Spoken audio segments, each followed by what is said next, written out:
Assalamualaikum warahmatullahi wabarakatuh. Perkenalkan, nama saya Adi Muhammad Visoka dengan NRP 6032-2020-74 dari jurusan MMT. Hari ini saya akan mempresentasikan tentang data, visualisasi, dan analisisnya di PT Telkom Indonesia. Baiklah, mari kita mulai. Oke, sebelumnya Telkom Indonesia atau disebut juga sebagai PT Telkom Indonesia Persero dengan kode IDX-nya TLKM adalah perusahaan informasi dan komunikasi serta penyedia jasa dan jaringan telekomunikasi di Indonesia. Telkom ini mengklaim dirinya sebagai perusahaan yang paling besar di bidang jaringan dengan total pelanggan telepon tetap sebanyak 15 juta dan pelanggan telepon seluler sebanyak 104 juta pelanggan. Telkom merupakan salah satu BUMN yang 52,9% sahamnya saat ini dimiliki oleh pemerintah Indonesia, sedangkan 47,91% dimiliki oleh publik. Telkom juga menjadi pemegang saham mayoritas di 13 perusahaan, seperti PT Telkomsel, PT Telkom-Akses, PT Multimedia Nusantara atau Telkometra, dan PT Pins. Sekarang direktur utamanya adalah Bapak Ririk Adriansah, yang diangkat berdasarkan hasil RUPST pada tahun 2008 dan 2009. Kemudian ini adalah gambaran umum dari badan yang ada di dalam Telkom Group. Hari ini saya akan membahas soal fokus di bidang DB ya, atau digital strategi bisnis milik PT Telkom. Karena PT Telkom ini sangat besar, dapat dilihat di Telkom Group ini dibagi pertama secara mobile, kemudian consumer, kemudian wholesale internasional, serta enterprise. Untuk bagian-bagiannya secara teknis ada DB atau digital business, kemudian adalah network atau jaringan ya. Dalamnya adalah network, IT, kemudian platformnya, kemudian ada HCM atau human capital management, kemudian ada finance asset management, dan corporate strategy. Nah, peran dari digital business itu sendiri, yang pertama adalah menciptakan strategi dan development ya, menciptakan perencanaan strategi dan pengembangan produk digital. Kemudian yang kedua, digital orchestration and innovation, yaitu menginisiasi bisnis digital dan inovasi produk. Serta yang terakhir adalah customer experience untuk meningkatkan otomatisasi proses dan digital touchpoint pada layanan-layanan Telkom. Telkom Indonesia sendiri untuk digital bisnisnya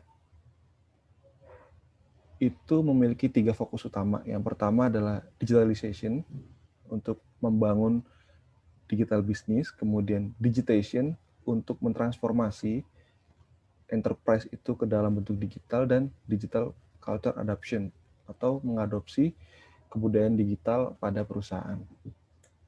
Nah, kita membahas tentang selanjutnya data karakteristik dan transformasinya.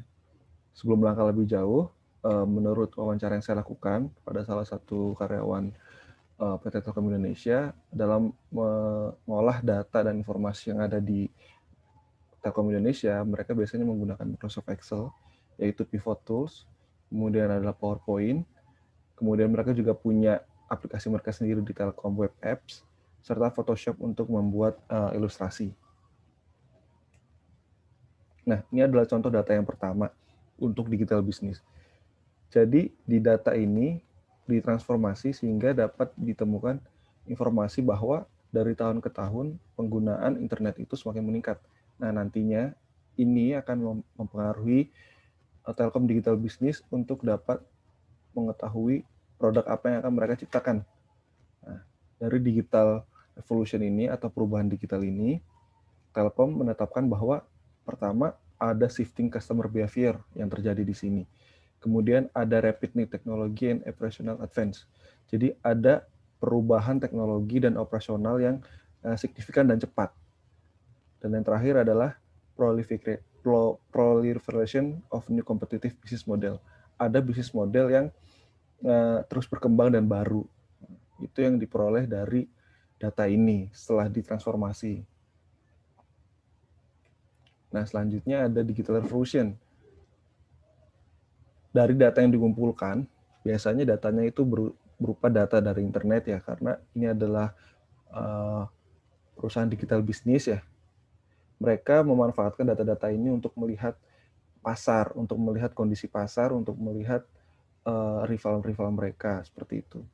Di sini, dari data yang dikumpulkan oleh mereka dan setelah diolah, mereka mengetahui bahwa dari tahun 2010 hingga tahun 2020, peningkatan waktu yang dihabiskan oleh masing-masing orang di internet itu adalah meningkat hingga 2,2 kali. Masing-masing orang menghabiskan waktu sekitar 4 jam. Kemudian, fun and excitement through digital content. Jadi, orang-orang sekarang lebih menikmati musik, menikmati video itu melalui digital content.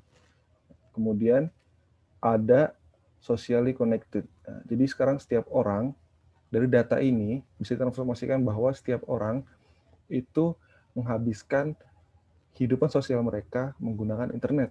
Ya, ada 4,2 juta pengguna, 4,2 juta miliar pengguna internet. Kemudian masing-masing menghabiskan waktu sekitar 2 jam 20 menit.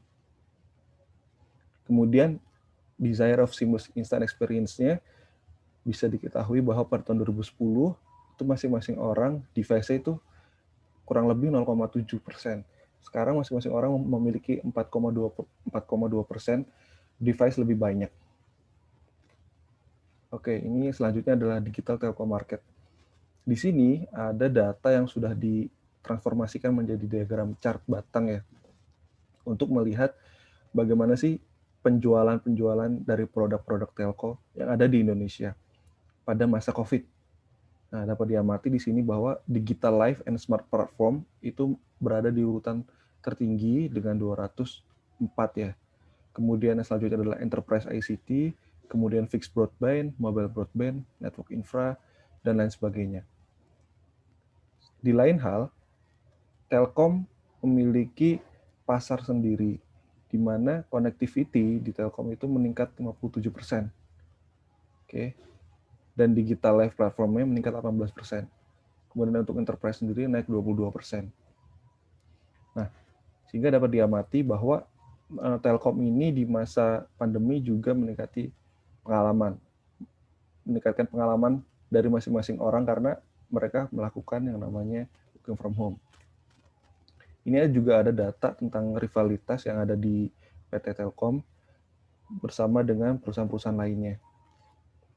Data ini bisa digunakan untuk data digital bisnis, bagaimana produk mereka dijual, kemudian harganya seperti apa, kemudian bagaimana rival mereka juga menjual produk yang serupa, seperti itu. Nah, potensi bisnisnya, setelah diketahui data-data tersebut yang tadi saya jelaskan, tentang rivalitas, kemudian tentang market share mereka, maka selanjutnya data tersebut diubah menjadi kebutuhan-kebutuhan. Untuk Telkom Indonesia sendiri menentukan bahwa future digital needs yang akan dibutuhkan oleh Indonesia adalah yang pertama tentang health, kemudian tentang move, kemudian tentang shop, eat, live, work, play, and bank. Nah, diantaranya itu ada smart home, kemudian smart packaging, 3D printing, smart assistant, telecommunicating, virtual augmented reality, hingga social gaming dan fintech blockchain. Nah, transformasi data tadi juga dijadikan sebagai informasi dan keputusan, sehingga berdasarkan data-data tersebut, Telkom Indonesia menjawab dengan menciptakan beberapa anak perusahaan. Di antaranya ada Metranet, kemudian ada Melon.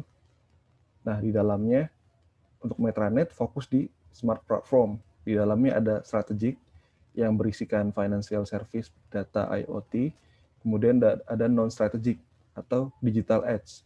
Nah, untuk digital content itu dihandle oleh Melon. Di dalamnya ada gaming, Upoint, kemudian ada GameQ, kemudian untuk musik ada Langit Musik, dan video ada UCTV dan Indiebox. Sedangkan untuk e-commerce, setelah memperoleh data tentang digital business tadi,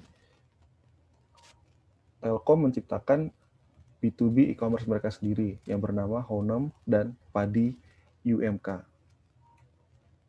Oke, untuk menjawab perubahan digital bisnis yang cepat, Telkom juga menciptakan yang namanya Indigo. Indigo ini adalah Corporate Innovation Program yang di dalamnya itu menciptakan startup kecil yang akan digunakan sebagai program tambahan di Telkom Indonesia.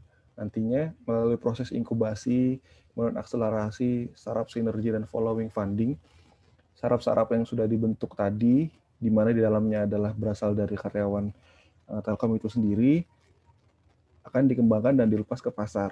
Nah, jika menguntungkan, ada kemungkinan startup tersebut akan dijadikan sebagai anak perusahaan baru, seperti itu. Ini juga ada data penggunaan saat COVID ya. Data ini ditransformasi menjadi diagram batang ya. Nah, dapat dilihat bahwa penjualan IndiHome saat masa COVID ini juga meningkat ya. 51,7%, sedangkan wireless telecommunication service meningkat 34,3%. Nah, di dalamnya peningkatan-peningkatan tersebut diikuti dengan perkembangan produk juga, seperti digital innovation dan tren yang dilakukan. Ada virtual musik konser, kemudian ada telemedicine seperti Halodoc, YesDoc, kemudian ada SMA Goes Online, kemudian ada working from home, yang di dalamnya didukung oleh ruang terampil, kemudian IndiHome Study, dan IndiHome Learning from Home.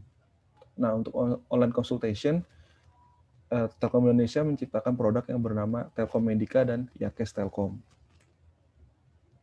Ini yang tadi saya sebutkan, IndiHome mendukung sepenuhnya learning from home untuk pelajar Indonesia. Di dalamnya ada e-book gratis, kemudian video-video pembahasan dan soal-soal tryout untuk SD, SMP, maupun SMA.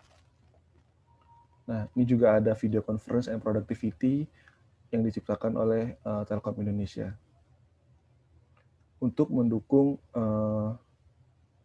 perubahan-perubahan yang ada di pandemi ini. Oke, itu saja yang dapat saya sampaikan terkait bagaimana Telkom Indonesia memanfaatkan data, kemudian mentransformasinya menjadi informasi dan menjadikan itu sebuah keputusan hingga munculnya anak-anak perusahaan, munculnya startup-startup yang mereka ciptakan. Oke, kurang dan lebih mohon maaf. Wassalamualaikum warahmatullahi wabarakatuh.